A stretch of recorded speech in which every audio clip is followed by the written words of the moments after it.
Hello friends, welcome to सहसा classes. हम लोगों ने पिछला लेक्चर प्लांट किंगडम पढ़ चुका है। अगर आप लोगों ने अभी तक प्लांट किंगडम नहीं देखा है तो मैं आई बटन पे लिंक दे दूंगा, आप वहां से जा कर के देख सकते हैं। ठीक है, तो उस लेक्चर में हम लोगों ने देखा कि RH व्हाइटेकर द्वारा जो बांटा गया प्लांट किंगडम था, ठीक है, उसमें फाइव क्लासिफिकेशन किया गया था प्लांट किंगडम का। पहला था एल्गी, ब्रायोफाइटा, टेरिडोफाइटा, जिम्नोस्पर्म और एंजियोस्पर्म। तो वहाँ जो लास्ट एंजियोस्पर्म था वहाँ पे हल्का सा इंट्रोडक्शन देखे थे हम लोग कि सेक्सुअल रिप्रोडक्शन आखिर एंजियोस्पर्म में होता क्या है। तो उसी का एक डिटेल चैप्टर है 12th में, सेकेंड चैप्टर, कि सेक्सुअल रिप्रोडक्शन जो है एंजियोस्पर्म में होता कैसे। तो वही चैप्टर हम लोग देखने जा रहे हैं कि sexual reproduction in flowering plants यानी एंजियोस्पर्म।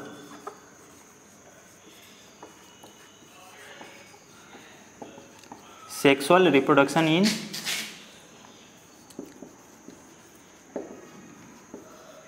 एंजियोस्पर्म यानी एंजियोस्पर्म को फ्लावरिंग प्लांट्स बोला जाता है। ठीक है, तो आखिर एंजियोस्पर्म में सेक्सुअल रिप्रोडक्शन होता क्या है। तो उससे पहले हम लोग को ये जानना चाहिए कि एंजियोस्पर्म में सेक्स ऑर्गन कौन से होते हैं जिससे क्या होगा, सेक्सुअल रिप्रोडक्शन होगा। तो एंजियोस्पर्म का जो सेक्स ऑर्गन होता है वो क्या होता है, वो होता है फ्लावर। और फ्लावर क्या है, flower is also a type of modified stem. Flower जो है एक तरह का मॉडिफाइड स्टेम ही है। ठीक है, स्टेम ही जो है मॉडिफाई होकर के फ्लावर बना है। कैसे, आप लोग जानते हैं कि जैसे ये स्टेम है, स्टेम का लास्ट हिस्सा है, ये टिप है। ठीक है, तो इस स्टेम में बहुत इंटरनोड भी होंगे बहुत सारे, और हर इंटरनोड पे कुछ ना कुछ लगे होते हैं। जैसे इस इंटरनोड पे मान लीजिए लीफ लगे हुए हैं। ठीक है, और अगले इंटरनोड पे लीफ नहीं लग के क्या लग जाते हैं, वहाँ कलर्ड लीफ लग जाते हैं। ठीक है, ये कलर्ड लीफ हो गए। ठीक है, और यहाँ पे स्टेमिन वाला पार्ट लग जाएगा और यहाँ पे आपको पिस्टिल वाला पार्ट लग जाएगा या कार्पल बोल सकते हैं। तो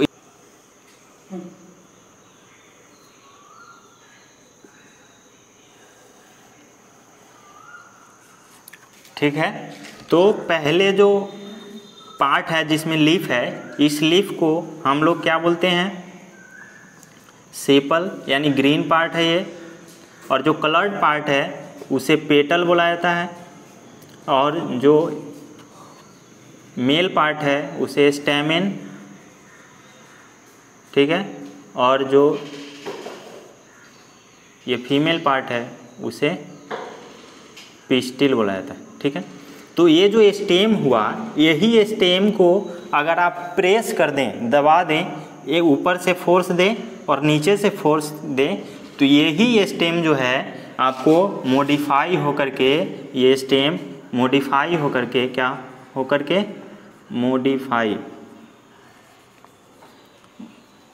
मॉडिफाई होकर के आपको फ्लावर का फॉर्म ले लेंगे। ठीक है,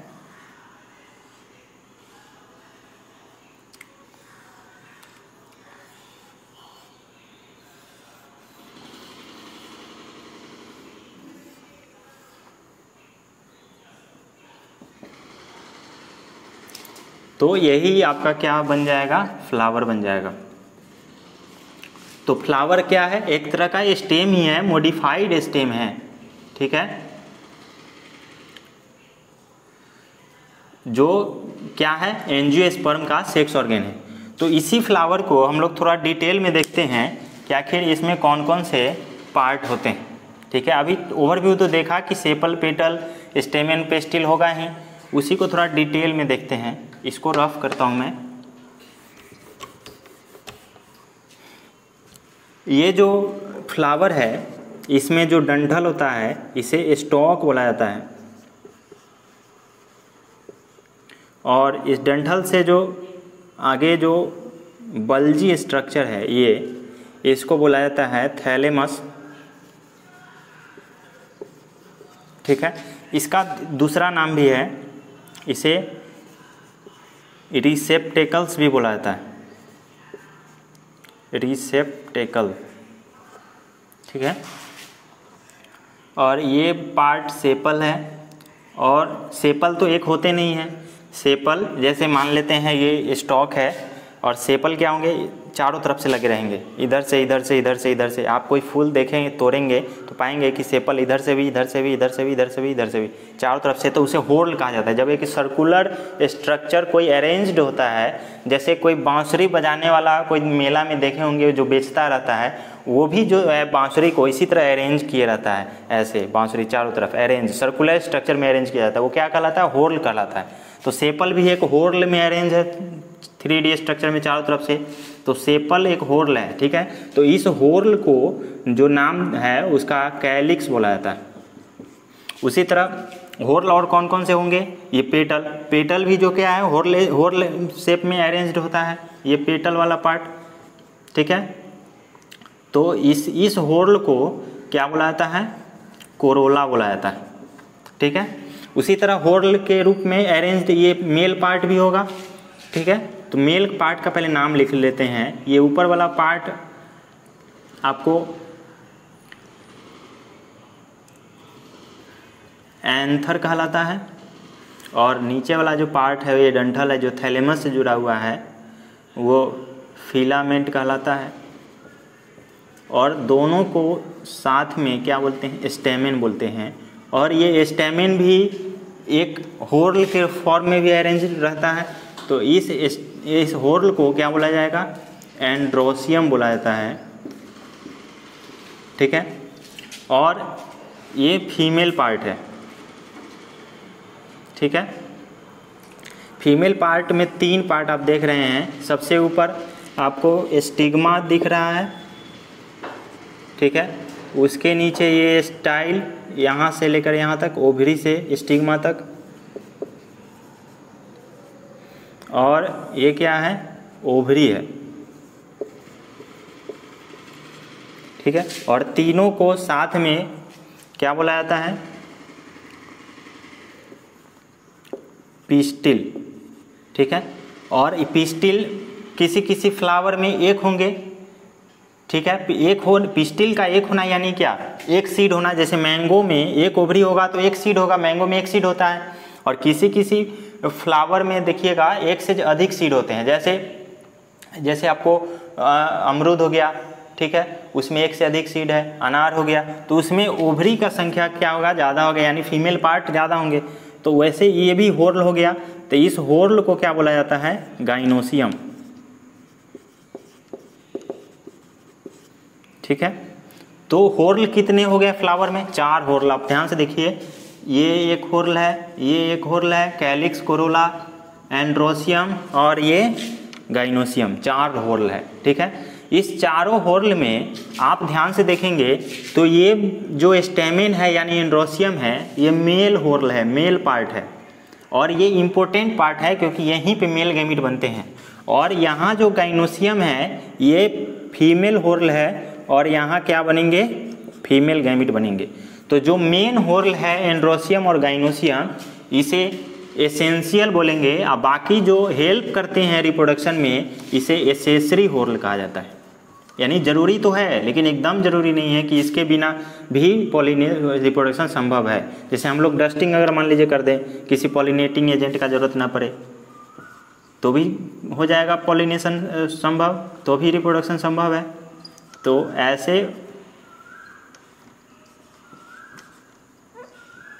ऐसे होर्ल को क्या बोलेंगे, एसेसरी होर्ल बोलेंगे। और बाकी जो 2 होर्ल है आपको गाइनोसियम और androecium, gynoecium and androecium,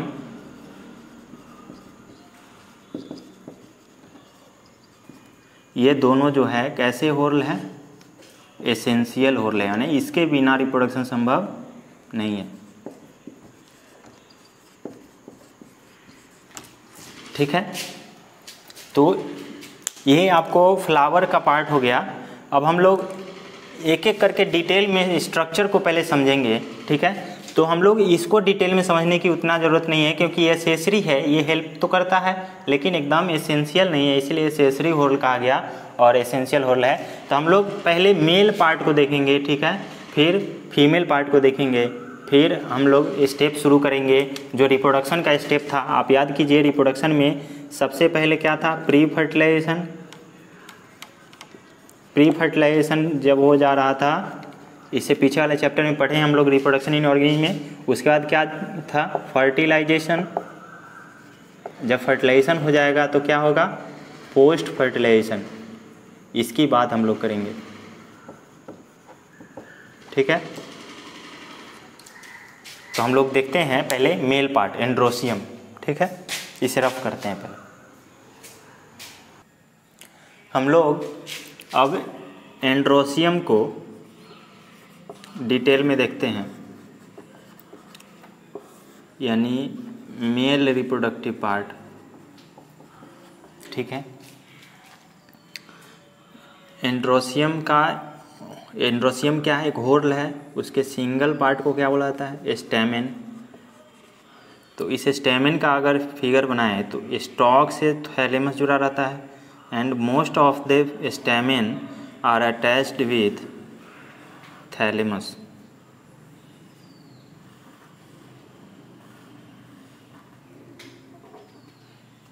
Where upper part of the stamen is called anther, middle part is called filament.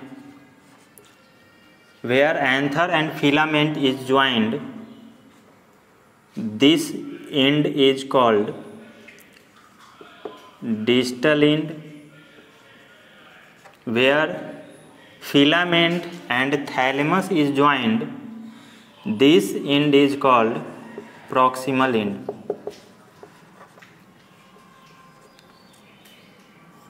This is thalamus and this is stalk. This is the figure of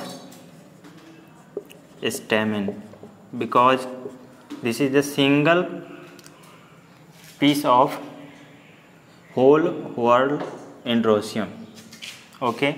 When we cut slightly एक anther, जब anther को हम लोग काटेंगे, जैसे आप एक marker देखिए, इस मार्कर को मान लीजिए ऐसे ट्रांसवर्स जब हम लोग काट रहे हैं तो ये ऐसे दो पार्ट में बट गया। अब इसका माइक्रोस्कोप से इसको जूम करके जब इसका फिगर बनाएंगे, उसी तरह हम बनाना चाह रहे हैं। इस एंथर को जब हम ऐसे काटेंगे ट्रांसवर्स, तो इसका जो फिगर बनेगा वो कुछ इस तरह बनेगा।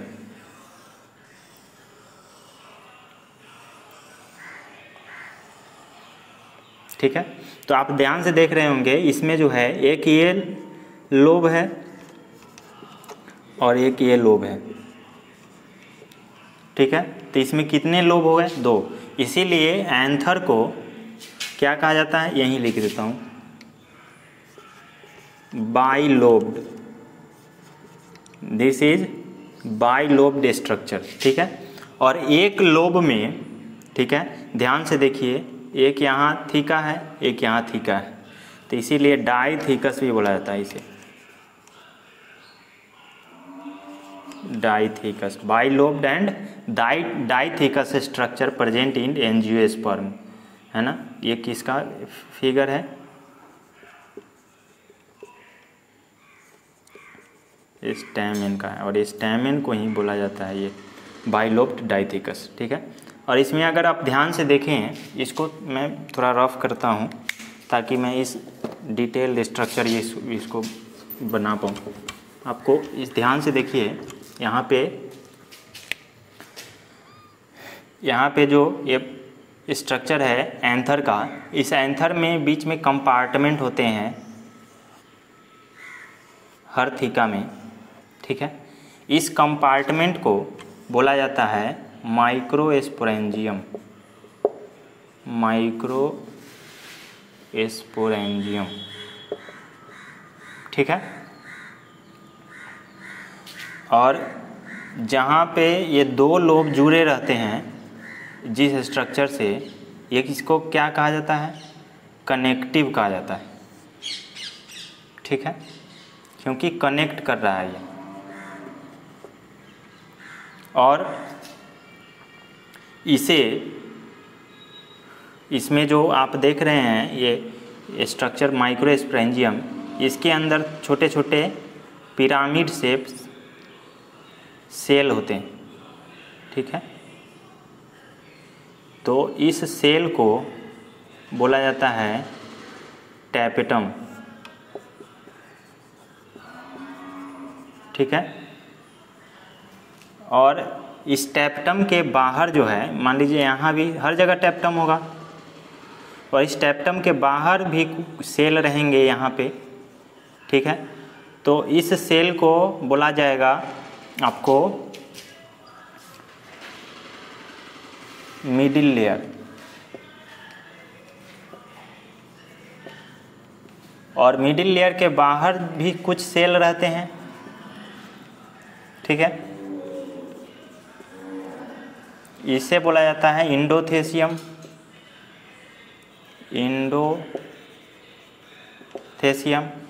और सबसे बाहर जो लेयर होगा एंथर का, सबसे बाहर लेयर, इसे बोला जाता है एपिडर्मिस। तो आप ध्यान से देखिए, इस एंथर में कितने लेयर हो गए? 4। सबसे बाहर एपिडर्मिस, उसके अंदर इंडोथेसियम, उसके अंदर मिडिल लेयर, और सबसे अंदर माइक्रोस्पोरेंजियम में चौथा लेयर टैपेटम, ठीक है। तो ये स्टैमिन के स्ट्रक्चर में कितने लेयर हैं? एंथर में 4 लेयर है, एपिडर्मिस, इंडोथेसियम, मिडिल लेयर और टैपेटम, ठीक है। अब हम हर लेयर का कुछ इम्पोर्टेंस बताते हैं आपको। जैसे एपिडर्मिस, ठीक है, और इंडोथेसियम और मिडिल लेयर,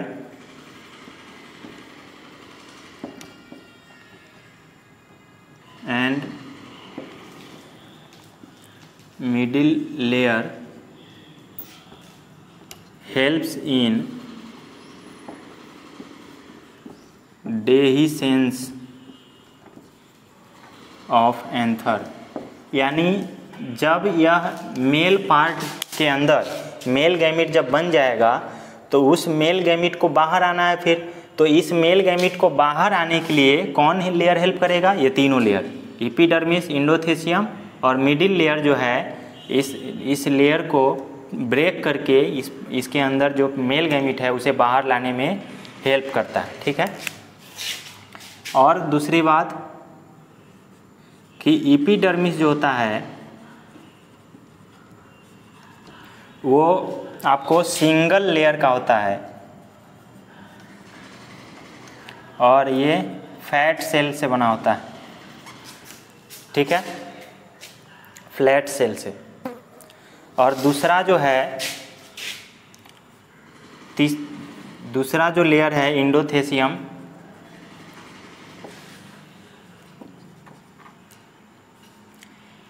सॉरी यहाँ फ्लैट सेल होगा, इंडोथेसियम ये सेकेंड लेयर है, और ये भी सिंगल लेयर का होता है, ठीक है। और इसके पास कैलोज का थिकनिंग होता है,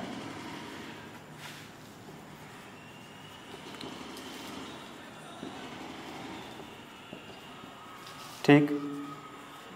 तीसरा लेयर जो मिडिल लेयर है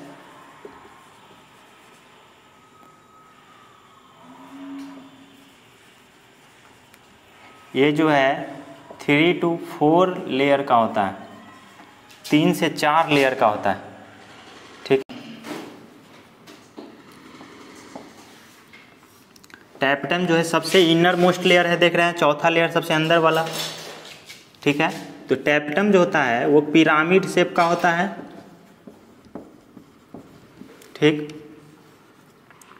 दूसरी बात, ये मल्टी न्यूक्लिएट होता है, यानी एक से ज़्यादा न्यूक्लियस होता है, और साथ साथ ये पॉलीप्लॉइडी भी होता है, पॉलीप्लॉइडी, यानी आप देखे होंगे कि एन का मतलब क्या होता है हेप्लॉइड, 2n का मतलब क्या होता है डाइप्लॉइड, फिर 3n हो सकता है या 4n या 5n, यानी sets of number of set of chromosome 3 हो सकते हैं, 4 हो सकते हैं, 5 हो सकते हैं, तो इसे ही क्या बोला जाता है पॉलीप्लॉइड बोला जाता है। ठीक है, और जब number of sets of chromosome double होगा तो डाइप्लॉइड, जब half number of sets of chromosome होगा तो हेप्लॉइड बोला जाता है। तो टैपेटम सेल कैसा होता है पॉलीप्लॉइड होता है, मल्टी न्यूक्लिएट होता है, पिरामिड शेप होता है। ठीक है, और ये जो है न्यूट्रिशन भी प्रोवाइड करता है, तो ये इसीलिए इसे न्यूट्रिटिव लेयर भी बोला जाता है। और ये न्यूट्रिशन किसे प्रोवाइड करता है मेल गैमीट को, और मेल गैमीट किससे बोला जाता है पॉलन ग्रेन को बोल सकते हैं आप। ठीक है, और साथ ही ये सिक्रीट करता है स्पोरोपोलिनिन, ऐसे ये डायरेक्टली सिक्रीट नहीं करता है, पहले ये यूबिस बॉडी बनाता है, यूबिस बॉडी बनाता है, फिर यूबिस बॉडी जो है सिक्रीट करता है स्पोरोपोलिनिन, और ये स्पोरोपोलिनिन जो है कहाँ जाके डिपॉजिट हो जाता है, जमा हो जाता है deposit on pollen grain, pollen grain पे जाके ये जमा हो जाता है। ठीक है, तो ये फोर्थ लेयर था आपको, यानी इनर मोस्ट लेयर था किसका एंथर का। ठीक है, और इस टैपेटम के अंदर भी देख रहे हैं कुछ जगह खाली है, यहाँ भी सेल होते हैं, इसके अंदर भी सेल होते हैं, और इस सेल को बोला जाता है स्पोरोजीनस सेल, स्पोरोजीनस सेल बोलते हैं। ठीक है, स्पोरोजीनस सेल बोलते हैं, और ये डिप्लॉयड होता है। ठीक है, ये सॉरी टैपेटम क्या होता है डिप्लॉयड नहीं होगा, ये पॉलीप्लॉयड होगा, 3n हो सकता है, 4n हो सकता है। ठीक है, एपिडर्मिस क्या है डिप्लॉयड है, एंडोथेसियम क्या है डिप्लॉयड है, आपको मिडिल लेयर क्या है डिप्लॉयड है, ये सब डिप्लॉयड स्ट्रक्चर है। ठीक है, और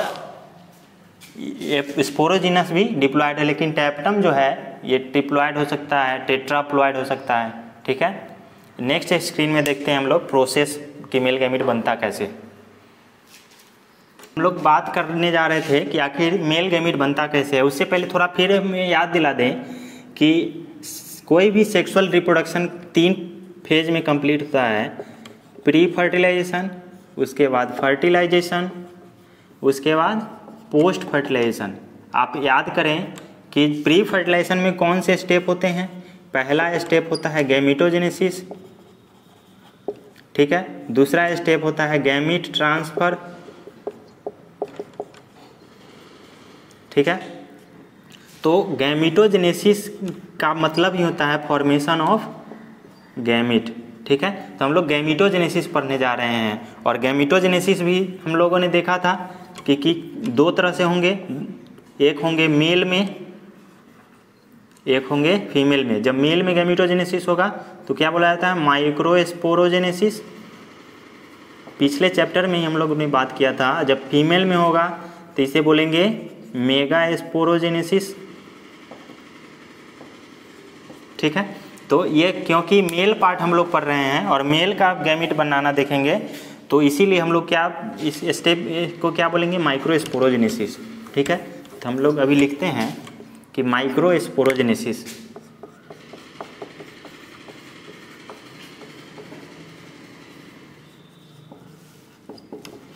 माइक्रोस्पोरोजेनेसिस होता क्या है।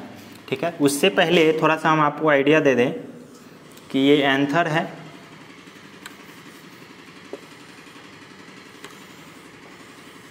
ठीक है, एंथर में ये आपको क्या है माइक्रोस्पोरेंजियम है, ये मैंने क्या बनाया माइक्रोस्पोरेंजियम या माइक्रोस्पोरेंजिया बोल सकते हैं। एक का नाम ले रहे हैं इसलिए माइक्रोस्पोरेंजियम सिंगुलर हो गया। और इसके अंदर जो है क्या है टैपेटम है सेल 4th लेयर, और साथ में इसके अंदर टैपेटम के अंदर भी सेल है कुछ, उस सेल को क्या बोलेंगे स्पोरोजीनस सेल। स्पोरोजीनस सेल जो कैसा होता है डिप्लॉयड होता है। ठीक है, और ये स्पोरोजिनस सेल सारे में होगा। और जब माइक्रोस्पोरोजेनेसिस होगा यानी formation of microspore from microspore mother cell, ठीक है, जिसे स्पोर मदर सेल को क्या बोलेंगे, पॉलन मदर सेल, इसीलिए इसको शॉर्ट में पीएमसी बोला जाता है। किसको, माइक्रोस्पोर मदर सेल को क्या बोलेंगे, पीएमसी। तो इस माइक्रोस्पोरोजेनेसिस यही प्रोसेस है, फॉर्मेशन ऑफ माइक्रोस्पोर। माइक्रोस्पोर यानी पॉलन ग्रेन, ध्यान रखना है, पॉलन ग्रेन का फॉर्मेशन किससे, माइक्रोस्पोर मदर सेल से या पॉलन मदर सेल से। पॉलन ग्रेन या माइक्रोस्पोर का फॉर्मेशन क्या कहलाता है, माइक्रोस्पोरोजेनेसिस। तो यही स्पोरोजिनस सेल जो है सबसे पहले डेवलप होके इसके अंदर, हम इसे स्टेप ऐसे लिखते जाएं तो कोई दिक्कत नहीं होना चाहिए, आप लोग को समझ जाएंगे, यानी ये स्टेप है, ठीक है। जैसे माने हर माइक्रोस्पोरेंजियम में ये डेवलपमेंट होगा, लेकिन हम दिखाना चाह रहे हैं कि कैसे कैसे डेवलप होगा। तो यही स्पोरोजिनस सेल डेवलप होकर क्या बनाएगा, माइक्रोस्पोर मदर सेल, हम शॉर्ट फॉर्म में लिख रहे हैं, यानी पीएमसी, पॉलन मदर सेल। यही माइक्रोस्पोर मदर सेल जो डेवलप होकर के माइक्रोस्पोर टेट्राड बनाता है, ठीक है, माइक्रोस्पोर टेट्राड यानी 4 सेल का बनेगा। वही टेट्राड जब अलग हो जाएगा तो यहाँ क्या बन जाएगा, पॉलन ग्रेन। और ये पॉलन ग्रेन हर माइक्रोस्पोरेंजियम में बनेगा। आप कंफ्यूज नहीं हो कि एक माइक्रोस्पोरेंजियम से ट्रांसफर होकर यहाँ पीएमसी बन गया, पीएमसी ट्रांसफर नहीं हो रहा है। हर यहाँ माइक्रोस्पोरेंजियम 4 है और हर माइक्रोस्पोरेंजियम के अंदर स्पोरोजिनस सेल है, और हर स्पोरोजिनस सेल वहीं पे अपना डेवलपमेंट होगा और स्पोरोजिनस सेल के बाद पीएमसी बनाएगा, पीएमसी के बाद माइक्रोस्पोर टेट्राड बनाएगा, इसी में फिर माइक्रोस्पोर टेट्राड जो है अलग होकर के क्या बनाएगा, पॉलन ग्रेन। तो पॉलन ग्रेन हर माइक्रोस्पोरेंजियम में बनेगा, ठीक है, इंडिविजुअल माइक्रोस्पोरेंजियम में क्या बनेगा, पॉलन ग्रेन। और पॉलन ग्रेन कैसे बनेगा, ये पहले माइक्रोस्पोर मदर सेल मान लीजिए बन गया, स्पोरोजिनस सेल जो है ये मान लेते हैं स्पोरोजिनस सेल है, ठीक है। स्पोरोजिनस सेल डेवलप होकर के मान लेते हैं ये बनाया क्या, माइक्रोस्पोर मदर सेल बना दिया, ठीक है। ये क्या है, डिप्लॉयड है। माइक्रोस्पोर मदर सेल जो है ये एक बार मियोसिस डिवीजन होगा, इसमें क्या होगा, एक बार मियोसिस सेल डिवीजन होगा तो क्या बनाएगा, माइक्रोस्पोर टेट्राड बनाएगा, ठीक है। और माइक्रोस्पोर टेट्राड कई प्लांट्स में कई तरह के बनते हैं, आप ऐसे भी बनते हैं, ऐसे भी बनते हैं, इसके पीछे एक चौथा सेल है, ठीक है। तो ये क्या बन गया, माइक्रोस्पोर टेट्राड, ठीक है। और माइक्रोस्पोर टेट्राड जो है ये सारे सेल एक साथ जुड़े हुए हैं, एक मियोसिस सेल डिवीजन हुआ पीएमसी में तो माइक्रोस्पोर टेट्राड बना। फिर ये माइक्रोस्पोर टेट्राड जब सेपरेट होंगे यानी अलग अलग होंगे तो हर एक माइक्रोस्पोर टेट्राड जो है क्या बनाएगा, हर एक पॉलन ग्रेन बनाएगा। पॉलन गए थे तो पॉलन ग्रेन का स्ट्रक्चर जो है इस तरह, इसके पास 2 लेयर होते हैं, एक आउटर लेयर एक इनर लेयर। आउटर लेयर को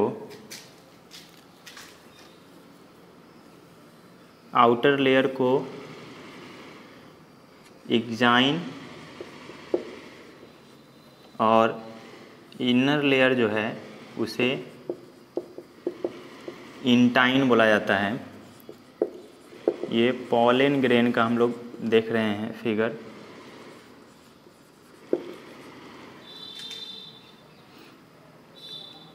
और इस सेल के अंदर भी एक सेल होते हैं, स्मॉल सेल। इस सेल को जेनरेटिव सेल कहा जाता है। और एक सेल, ये जो खुद बड़ा वाला सेल है, लार्ज सेल, इसको वेजिटेटिव सेल कहा जाता है। और जहाँ जहाँ देख रहे हैं एक्साइन लेयर प्रेजेंट नहीं है, उस जहाँ एब्सेंट है एक्साइन लेयर, उस जगह को आपको बोला जाता है जर्म पोर। ठीक है। एक्साइन जो है आपको स्पोरोपोलिनिन का बना होता है। ठीक है। और इंटाइन जो है वो सेलुलोज और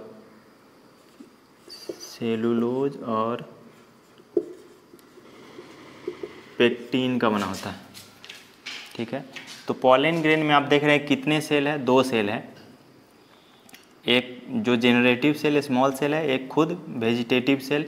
ठीक है। तो ये 2 सेल स्टेज कहा जाता है इसको, 2 सेल्ड स्टेज। और ये जो 2 सेल स्टेज है ये आपको 60% ऑफ एंजियोस्पर्म में देखने को मिलता है। ठीक है। और बाकी एंजियोस्पर्म में 3 सेल स्टेज देखने को मिलता है। वो कैसे? यही वेजिटेटिव सेल एक बार और माइटोसिस करेगा, माइटोटिक डिवीजन करेगा। किस सेल में माइटोसिस होगा? जेनरेटिव सेल में। तो वही पॉलन ग्रेन यही जेनरेटिव सेल डिवाइड करके 2 मेल गैमीट बना देगा और एक पहले से जो लार्ज सेल तो है ही। तो आपको कितने सेल हो गए अब? एक जो पहले से सेल थे और ये जो जेनरेटिव सेल था वो डिवाइड हो गया, तो 1, 2 और 3, ये 3 सेल स्टेज हो गया। तो 3 सेल्ड स्टेज, बाकी कितने 40% एंजियोस्पर्म में आपको देखने को मिलेगा। ठीक है।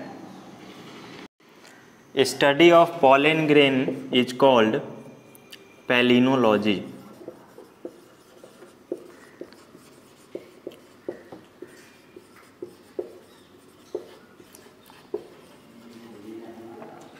ठीक है। उसके बाद कुछ पॉलन ग्रेन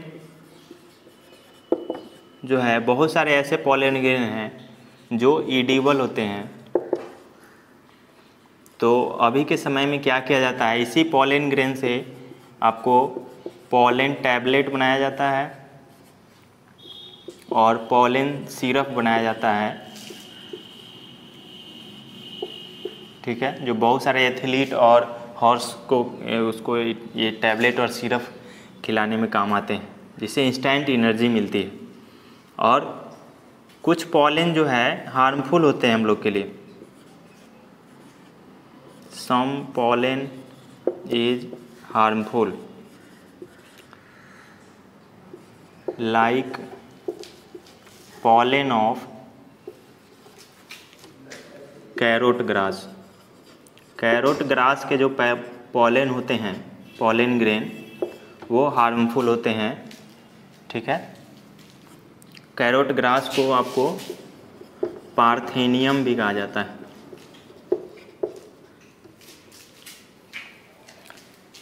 एक और बात है कि पॉलन ग्रेन को स्टोर भी कर सकते हैं, स्टोर एट -196 डिग्री सेल्सियस, जिसे लिक्विड नाइट्रोजन भी बोला जाता है।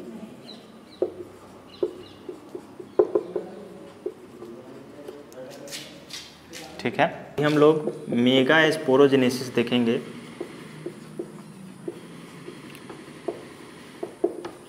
ठीक है। मेगा स्पोरोजेनेसिस देखने से पहले जो है फीमेल पार्ट को थोड़ा समझना होगा। फ्लावर में फीमेल पार्ट ये क्या है, आपको स्टॉक है, ये थैलेमस है और यहीं से आपको ओवरी अटैच रहता है। ये स्टिग्मा है, ये स्टाइल है, ये ओवरी है और इसी ओवरी के अंदर ओव्यूल रहते हैं। तो आप देखेंगे कभी कभी इस ओवरी में एक से ज़्यादा ओव्यूल रहते हैं। ठीक है। और जो ये स्ट्रक्चर बनाए हैं ये किस चीज़ का स्ट्रक्चर है, कार्पल या पिस्टिल का, ठीक है। तो ये जो ओवरी, स्टाइल और स्टिग्मा ये आपस में क्या, कौन सा स्ट्रक्चर कहलाएंगे, पिस्टिल या कार्पल। तो जब भी किसी फ्लावर में, इन फ्लावर एक कार्पल हो या पिस्टिल हो तो उसे बोलेंगे क्या, मोनोकार्पेलरी। और उसी फ्लावर में अगर हो सकता है एक से ज़्यादा कार्पल हो, मोर देन वन कार्पल, तो उसे क्या बोलेंगे, मल्टी कार्पेलरी, ठीक है। तो जब एक से ज़्यादा कार्पल होगा तो मल्टी कार्पेलरी बोलेंगे। तो उसमें भी हो सकता है कि सारा कार्पल जो है फ्री हो और सारा कार्पल जो है हो सकता है फ्यूज्ड हो।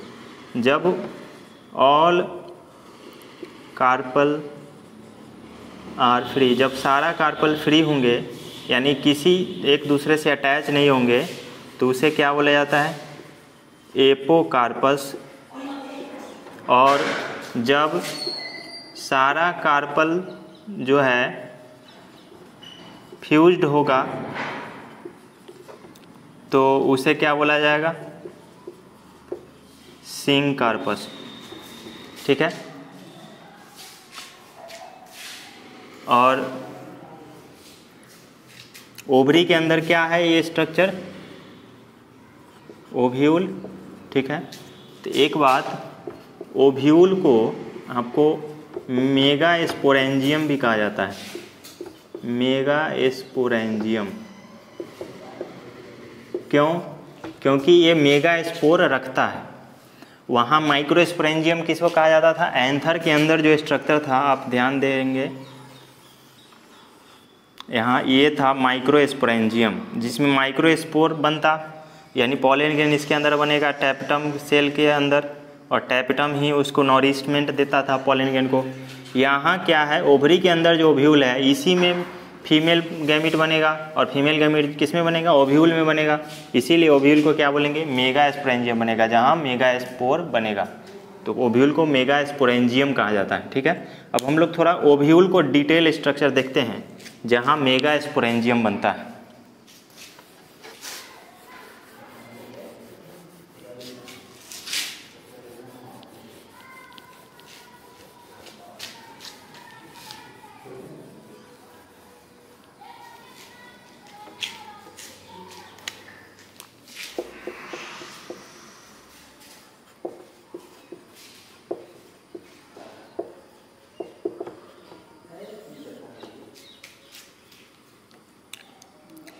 मान लीजिए ये ओवरी का वाल है, ये आपको ओवरी है, इस वाल से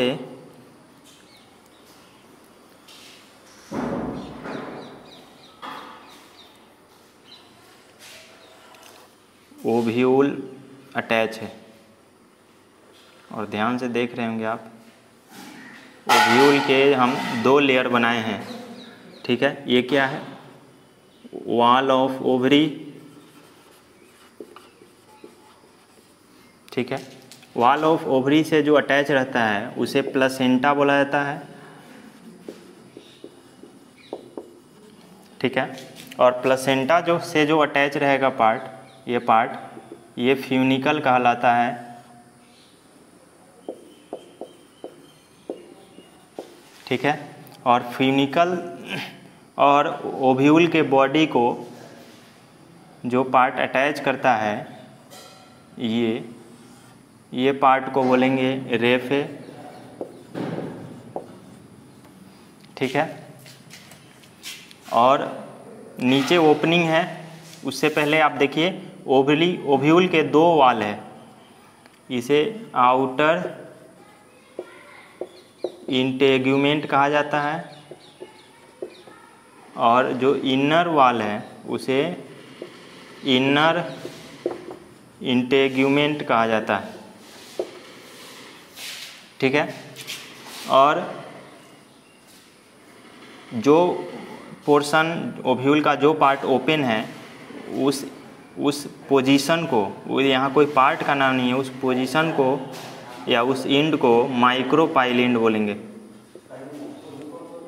ठीक है। और उसके अपोजिट जो इंड है इसको चलाजल इंड बोला जाता है, ठीक है। और इस ओव्यूल के अंदर जो है बहुत सारे सेल प्रेजेंट होंगे, ठीक है।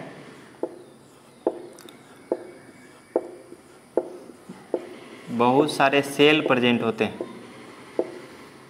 इस सेल को न्यूसेलस कहा जाता है, ठीक है। और उसी न्यूसेलस में से एक सेल जो है जो माइक्रोपाइल के तरफ रहता है वही डेवलप करके एक लार्ज सेल बनाता है और यही बाद में मेगास्पोर मदर सेल बनाता है। इसे क्या बोलते हैं? मेगास्पोर। ओव्यूल के पोजीशन के आधार पर ओव्यूल को 6 टाइप्स में बांटा गया है। जैसे जो एक टाइप एनसीईआरटी में आपको दिया गया है उसे एनाट्रोपस बोला जाता है, एनाट्रोपस, जिसमें क्या है आपको ये प्लेसेंटा है, ये फ्यूनिकल है, फिर ओव्यूल का ये स्ट्रक्चर है, ठीक है। तो क्या है कि यहाँ देखिएगा माइक्रोपाइल और प्लेसेंटा दोनों पास में है और दोनों जो है आप एकदम नज़दीक है, तो इस तरह के पोजीशन को एनाट्रोपस बोला जाता है। और एनाट्रोपस ओव्यूल जो है किसमें देखने को मिलता है? मोस्ट ऑफ द एंजियोस्पर्म में देखने को मिलता है, ठीक है। और बाकी भी होते हैं, जैसे ऑर्थोट्रोपस होता है, आपको हेमीट्रोपस होता है। उसका अगर आप चाहेंगे तो मैं ये फ़ोटो डाल दूंगा आपको, आप देख लीजिएगा पॉज करके, ठीक है। हम लोग आगे बढ़ते हैं। उसके बाद अगर आप देखें, आप जानते हैं कि ओवरी से क्या बनता है? फ्रूट बनता है, और ओव्यूल से क्या बनता है? सीड बनता है। तो आप अगर ध्यान से देखें एक बीन के सीड को, तो ये साइड व्यू है। उसी का अगर फ्रंट व्यू देखें तो उसमें आप देखिएगा 3 क्लोज्ड ओपनिंग रहता है, 3 गो ओपनिंग जैसा कुछ दिखाई देगा, जिसमें नीचे वाला माइक्रोपाइल एंड को डिनोट करता है, ये माइक्रोपाइल रहता है ये वाला, ठीक है। उसके बाद आपको दूसरा हाइलम रहेगा, यहाँ पे आप देख रहे होंगे हाइलम, इसमें हाइलम छूट गया है। प्लेसेंटा है, फ्यूनिकल है, फ्यूनिकल के बाद यहाँ जो अटैचमेंट है ये हाइलम कहलाता है।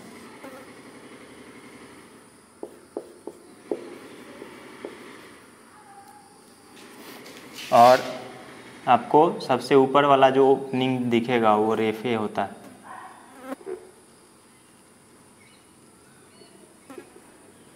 ठीक है। इससे भी क्वेश्चन आते हैं कई बार। तो अब हम लोग देखते हैं डेवलपमेंट ऑफ, अब जो माइक्रोस्पोरोजेनेसिस देखते हैं, कैसे मेगास्पोर मदर सेल से जो है मेगास्पोर बनता है, यानी एम्ब्रियो सैक बनता है, ठीक है।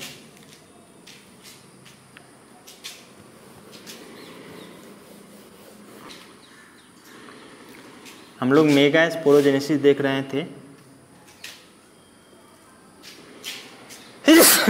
मेगास्पोरोजेनेसिस क्या होता है? Development of megaspore from megaspore mother cell, ठीक है। मेगास्पोर मदर सेल से मेगास्पोर का बनना क्या कहलाता है? मेगास्पोरोजेनेसिस। हम लोग देख रहे थे कि अभी कि इस ओव्यूल में मेगास्पोर कहाँ था? माइक्रोपाइल के तरफ लार्ज जो सेल था ये मेगास्पोर मदर सेल था, ठीक है। तो यही सेल मेगास्पोर मदर सेल इसमें क्या होगा, मियोसिस होगा, एक बार मियोसिस सेल डिवीजन होगा तो क्या बनेगा, मेगास्पोर टेट्राड बनेगा। 4 सेल के बनते हैं, इसीलिए क्या बोलाता है इसको, मेगास्पोर टेट्राड। ठीक है, और इसमें से क्या होगा, 3 सेल डीजेनरेट कर जाता है।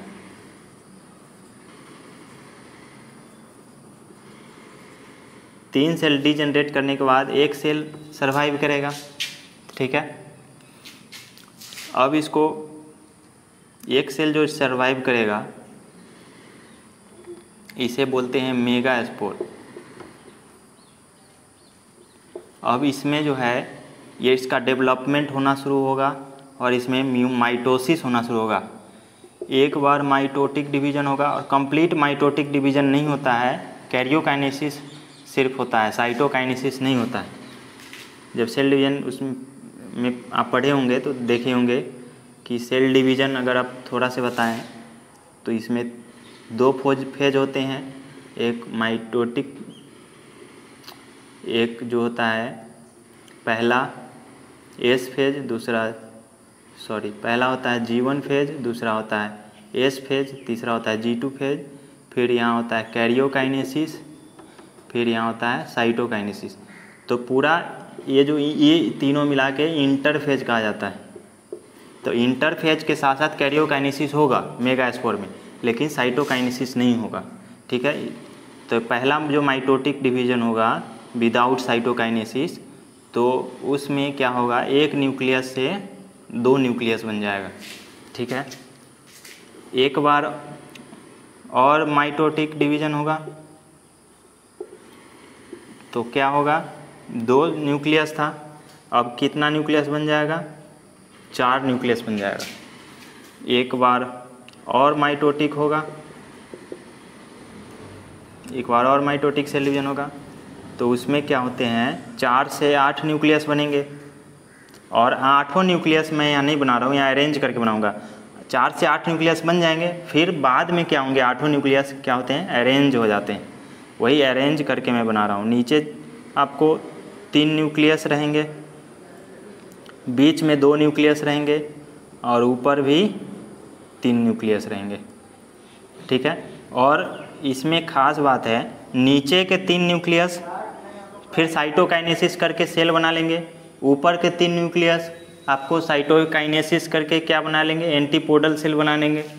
ठीक है, और बीच के जो 2 न्यूक्लियस है वो इंडिपेंडेंट रहते हैं और ये भी एक सेल में काउंट होगा। कैसे, देखिए ये सेल वाल है खुद और इसके अंदर न्यूक्लियस है, तो ये खुद एक लार्ज सेल का पार्ट है। अब इसका नेमिंग करते हैं। नीचे जो है अगर माइक्रोपाइल रखे, ऊपर चलाजल इंड रखे। आपको बताए थे कि उस ओव्यूल में जो ओपनिंग पार्ट है ये माइक्रोपाइल है और उसके opposite chalazal part, chalazal end है। तो माइक्रोपाइल इंड के तरफ जो बाकी 2 साइड का सेल स्ट्रक्चर है उसे क्या बोलेंगे, उसे एंटीपोडल सेल बोलेंगे, सिनर्जिड सेल बोलेंगे। और बीच का जो सेल है उसे एक बोलेंगे। तो इसे हम एक बार लिखते हैं ऐसे, 1 मिनट। ये क्या है, इसको कैसे लिखें, ऐसे, हाँ। ये कौन सा सेल है, सिनर्जिड सेल। ठीक है, और ये जो सेल है ये है आपको एग। और तीनों सेल को साथ में बोला जाता है एग एपरेटस। ठीक है, बीच में जो 2 न्यूक्लियस देख रहे हैं आप, इसको बोला जाएगा पोलर न्यूक्लियाई। और ये तीनों सेल को क्या बोला जाएगा, एंटीपोडल सेल। ठीक है, तो ये अब इसका जो ये फाइनल स्ट्रक्चर बना, ये क्या बना, एम्ब्रियो सैक। एम्ब्रियो सैक में कितने सेल है देखिए, 1 2 3 4 5 6, और ये जो न्यूक्लियस है ये खुद क्या है, एक सेल है, लार्ज सेल है। तो कितना सेल बन गया, 7, और न्यूक्लियस कितने हैं, 3 इसमें 3 इसमें और 2 ये 8। तो इसीलिए एम्ब्रियो सैक को एक और नाम दिया जाता है 7 सेल्ड 8 न्यूक्लिएटेड स्ट्रक्चर। ठीक है। अब आप देखिए सिनर्जिड सेल, ये क्योंकि मियोसिस हुआ है तो हर एक सेल क्या होगा, हैप्लॉइड होगा, एंटीपोडल भी हैप्लॉइड होगा, सिनर्जिड सेल भी हैप्लॉइड होगा, एग भी हैप्लॉइड होगा, और पोलर न्यूक्लियाई कैसा होगा, N+N स्ट्रक्चर होगा, यानी डिप्लॉइड हो सकते हैं, कह सकते हैं। ठीक है। तो ये था आपका माइक्रोस्पोरोजेनेसिस। ठीक है।